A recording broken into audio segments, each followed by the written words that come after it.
Assalamualaikum warahmatullahi wabarakatuh.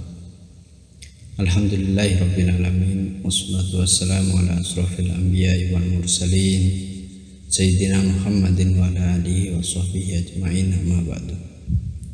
Sahabat-sahabatku semua, malam ini kita bisa berkumpul dalam kondisi sehat tanpa kurang satu apapun, dan semoga kita, keluarga kita, sahabat-sahabat kita selalu dalam lindungan Allah, tetap sehat sehingga dapat menjalankan seluruh aktivitas kesehariannya. Sahabat-sahabatku semua, kali ini kita akan membahas tentang epistemologi. Apa itu epistemologi? Karena epistemologi itu salah satu bangunan yang ada dalam dunia filsafat, dan itu kita harus ketahui. Sahabat, pengertian epistemologi. Epistemologi itu berasal dari bahasa Yunani, epistem dan logos. Epistem itu artinya pengetahuan, pemahaman, sedangkan logos itu adalah corak berpikir yang rasional yang harus dibuktikan berdasarkan metode-metode yang sistematis. Maka epistemologi itu sebagai cabang filsafat juga membahas tentang ranah filsafat pengetahuan atau teori-teori pengetahuan. Karena dengan memahami teori-teori pengetahuan, kita mampu untuk menelisik, memahami sebuah realitas menggunakan bangunan-bangunan teori pengetahuan. Dengan demikianlah kemudian cara berpikir kita itu harus berlandaskan teori pengetahuan agar kita tidak salah arah. Terkadang banyak orang yang membahas tentang realitas tapi tidak didasari oleh pengetahuan. Itu hanya akan membuat satu rangkaian-rangkaian bahasa yang tidak berarti. Nah, disinilah kemudian kajian-kajian epistemologi menjadi sesuatu yang sangat penting untuk mengetahui cara berpikir, cara penerapan teori dalam sebuah realitas apapun yang kita miliki, realitas apapun yang kita hadapi, itu bisa dikaji dengan teori-teori pengetahuan yang kita pahami.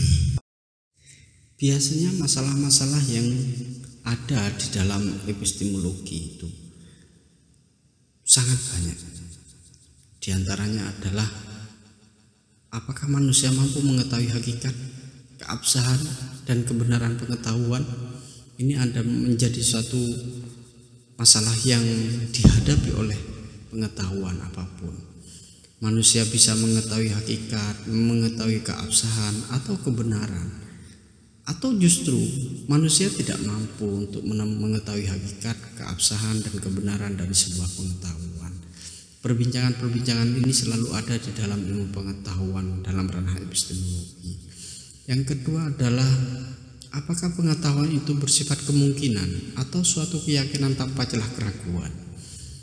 Karena terlalu banyak kita bersinggungan dengan realitas yang menjadi keyakinan tanpa celah keraguan sedikit pun. Kalau kita memiliki keyakinan, maka tanpa celah sedikit pun kita untuk meragukan.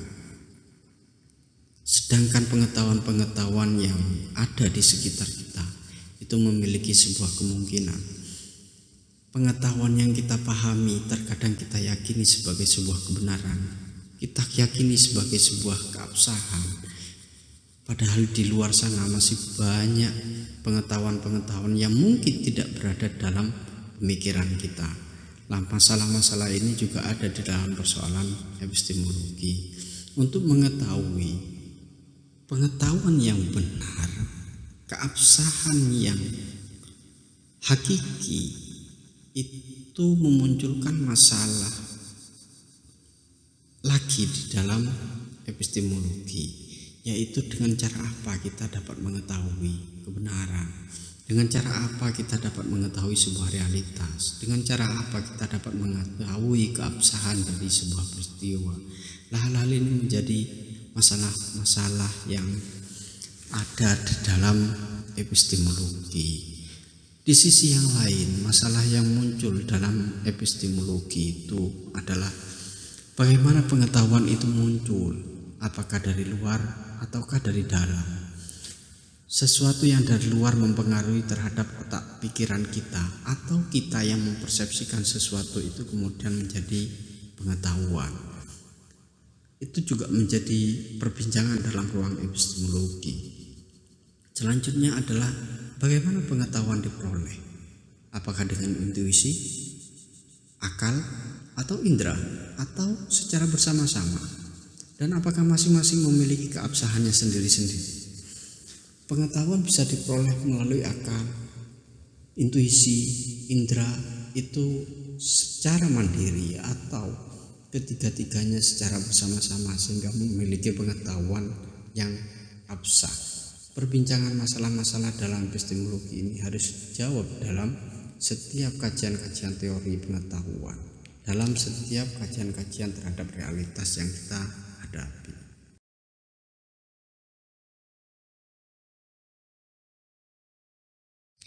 Pergumulan kita dengan realitas di sekitar kita ini memunculkan dua jenis epistemologi berdasarkan pandangan atas realitas.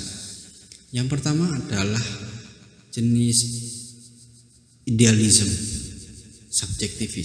subjektivitas. Kenyataan dunia yang dipersepsi tergantung pada kesadaran kita. Realitas yang ada di sekitar kita itu bergantung pada persepsi kita. Kalau kita mengatakan A, maka realitas mengatakan A. Karena realitas itu bergantung pada diri kita. Orang yang cantik itu menjadi cantik gara-gara kita yang mengatakan cantik. Bukan cantik secara sebenarnya, bukan cantik dari objeknya. Orang-orang subjektivitas ini berusaha untuk mengatakan bahwa seluruh alam semesta itu bergantung dari persepsi dan kesadaran kita. Kalau kita mempersepsikan sesuatu itu jelek, maka sesuatu itu akan menjadi jelek. Tapi ketika kita mempersepsikan sesuatu itu menjadi bagus, maka itu akan menjadi bagus. Kalau kita sama dengan kita mempersepsikan bahwa wanita itu cantik, maka dia akan menjadi cantik. Tapi kalau kita tidak mempersepsikan atau mempersepsikan dia jelek, maka dia akan menjadi jelek. Berbeda dengan jenis yang kedua, objektivitas yang realis. Jenis ini mengatakan bahwa realitas itu bebas dari kesadaran. Orang cantik itu tidak perlu dipersepsikan orang, karena dia cantik berdasarkan realitasnya, berdasarkan objeknya itu sendiri. Emas itu tidak perlu dipersepsikan berharga, karena tanpa kita mengatakan berharga, emas itu tetap berharga. Seperti itulah kemudian realitas dalam pandangan kaum realis. Realitas adalah bangunan yang sangat bebas dari kesadaran-kesadaran kita, terlepas dari kesadaran kita. Karena apa yang kita persepsikan itu belum tentu mewakili terhadap apa yang kita persepsikan. Realitas yang kita persepsikan itu belum tentu mewakili realitas yang sebenarnya. Oleh karena itulah kemudian kaum realis meletakkan satu realitas itu adalah sesuatu yang bebas dari penilaian, satu yang bebas dari persepsi, satu yang bebas dari kesadaran manusia. Karena kebebasan persepsi manusia itu adalah sesuatu yang berada di luar realitas itu sendiri. Sedangkan objek pengetahuan, objek epistemologi itu adalah fenomena atau gejala alam fisik, external world. Fenomena yang terjadi itu bisa menjadi objek atau gejala-gejala yang berada di balik fenomena, seperti keinginan, hasrat, faktor, dan lain sebagainya. Itu adalah gejala-gejala yang tidak tampak. Sesuatu yang tampak itu adalah fenomena yang terlihat oleh panca indera kita, sedangkan gejala-gejala itu adalah sesuatu yang tidak pernah terlihat oleh panca indera kita. Yang kedua adalah objek epistemologi itu masa lalu, sejarah. Makanya kita selalu diantarkan oleh kajian-kajian sejarah. Hal ini hanya untuk memahami sebuah teori pengetahuan yang ada pada masa lalu yang sesuai dengan konteks dan zamannya. Karena bagaimanapun juga teori pengetahuan yang ada pada zaman lalu itu adalah teori yang sangat bagus dan diakui oleh dunia, sehingga kemudian itu menjadi salah satu pijakan yang harus kita ketahui. Pada konteks masa lalu ini, semua manusia memiliki masa lalu, bangsa memiliki masa lalu, apapun yang ada di alam semesta ini memiliki masa lalu, dan masa lalu itu bisa menjadi satu bentuk kajian-kajian dalam ruang epistemologi. Masa depan selanjutnya adalah masa depan, the futures. Itu bisa dikaji, bisa melalui prediksi-prediksi yang selalu dilakukan oleh orang. Contoh kemudian, kalau kita keluar malam tanpa menggunakan baju, maka spontan orang lain mengatakan besok akan sakit. Itu adalah besok akan sakit, itu adalah satu bentuk objek pengetahuan masa depan. Terlepas dari persoalan-persoalan ukhrawi, tapi itu adalah sesuatu objek pengetahuan.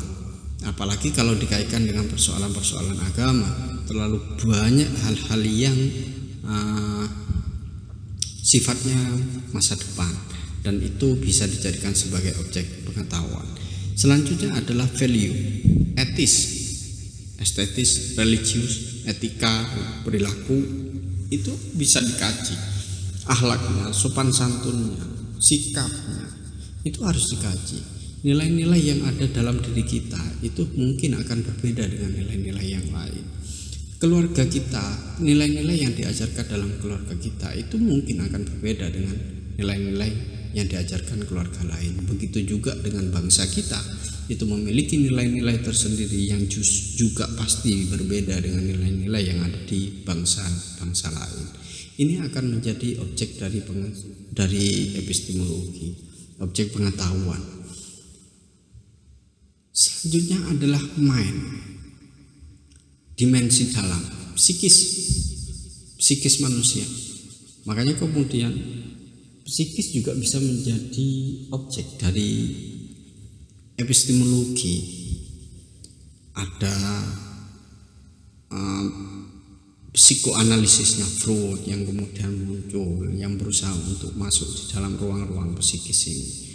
Apakah ini memiliki goncangan jiwa, atau ini berada dalam kondisi galau, atau ini berada dalam kondisi bahagia, atau ini berada dalam kondisi sedih. Perbincangan antara sedih, bahagia, galau, kecewa, dan lain sebagainya, itu adalah dimensi psikis yang bisa dijadikan sebagai objek kajian dalam ruang epistemologi. Dengan alat apa kita mengkaji objek-objek pengetahuan? Yang pertama adalah panca indera. Manusia memiliki panca indera, tapi di antara panca indera yang kita miliki, yang sering kita gunakan, itu adalah mata. Melihat, selalu melihat, itu adalah salah satu panca indera yang sangat dominan kita gunakan ketika kita berinteraksi dengan orang, berinteraksi dengan realitas, bersinggungan dengan apapun. Yang lebih banyak adalah panca indera. Penggunaan panca indera ini sering kita gunakan dalam keseharian kita, karena mata selalu menjadi jendela dunia untuk mengetahui alam semesta, realitas yang tampak oleh mata, maka kita harus menggunakan mata. Anehnya adalah ketika kita ingin menilai orang lain, kita lebih banyak menggunakan telinga kita. Oleh karena itu, sahabat-sahabat, kalau Anda ingin menilai orang lain, maka nilailah dengan penglihatan Anda, nilailah dengan panca indera yang selalu Anda gunakan. Tapi jangan pernah menilai orang lain hanya berdasarkan pada pendengaran semata. Kalau pendengaran semata yang kita gunakan, maka mata kita akan tertutupi oleh pendengaran-pendengaran itu. Maka gunakanlah panca indera yang selalu seluruh panca indera untuk menilai realitas, menilai orang lain, menilai apapun yang ada dalam yang menjadi objek dari pengetahuan itu sendiri. Yang kedua adalah akal. Kita tahu semua bahwa manusia itu memiliki keistimewaan, dan keistimewaannya adalah akalnya, akal dalam berpikirnya. Nah, kebiasaan kita sebagai manusia, mulai kecil kita selalu diperkenalkan atau disuruh untuk menghafal. Akal kita disuruh untuk menghafal, tapi jarang kita gunakan untuk menalar, kita jarang gunakan untuk berpikir. Oleh karena itu kemudian hal yang paling penting, alat yang penting dalam mengkaji pengetahuan sebuah realitas itu adalah nalar yang dimunculkan oleh akal, berpikir yang dimunculkan oleh akal. Sekalipun tidak bisa dipungkiri bahwa menghafal itu adalah bagian yang juga harus diperhatikan, tapi itu bukan suatu yang harus dominan dalam diri kita, karena manusia memiliki satu perjalanan hidup yang selalu terus-menerus berjalan dalam konteks yang berbeda, dalam peristiwa yang berbeda, sehingga kemudian nalar menjadi suatu yang sangat penting untuk mengerti, memahami sebuah pengetahuan yang ada di depan kita. Yang ketiga adalah nurani. Ini yang sangat jarang. Nurani, naluri ini sangat jarang kita praktekkan dalam kehidupan kita. Intuisi itu sangat jarang. Makanya kemudian kehidupan manusia itu lebih mementingkan dunia luar, akliyah, panca indera kita dengan intuisi, rasa batin kita. Maka banyak kemudian orang-orang yang memiliki kekeringan batin hanya gara-gara mengandalkan kebenaran, akliyah, akal, dan hanya mengandalkan panca indera. Padahal sesuatu yang lahir dan batin itu adalah satu bentuk, satu kesatuan yang harus ada dalam diri manusia. Intuisi, sebuah rasa itu menjadi sangat penting untuk mendekatkan diri kepada keabsahan dan kebenaran pengetahuan, sehingga kemudian pengetahuan itu berjalan beriringan dengan kebenaran dan selalu beriringan bagi kemaslahatan umat. Selanjutnya adalah imajinasi. Alat pengetahuan yang terakhir ini adalah imajinasi. Ini yang kemudian sering kita lakukan, selalu berimajinasi, selalu bermimpi, selalu berangan-angan. Tapi yang perlu diingat bahwa imajinasi di sini adalah imajinasi yang terukur, imajinasi yang masih bisa kita lakukan. Itu yang disebut dengan imajinasi. Tapi kalau khayalan belaka, mimpi yang terus-menerus dibangun dalam otaknya tanpa ada standar kapan ini bisa dikerjakan, maka itu adalah bagian dari sesuatu yang sia-sia.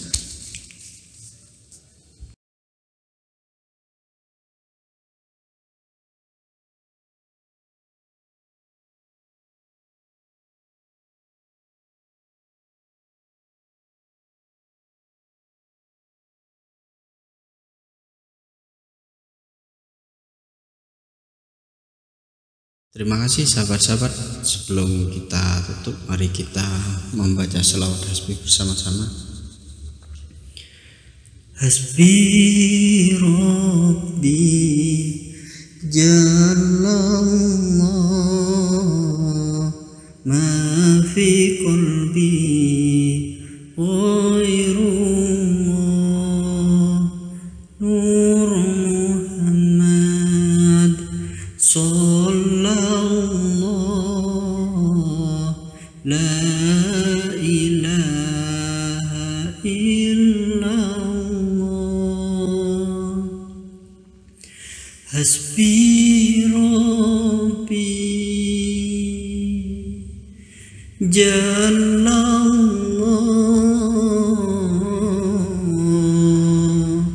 ma fi qalbi ghairullah Nur Muhammad sallallahu la ilaha illallah.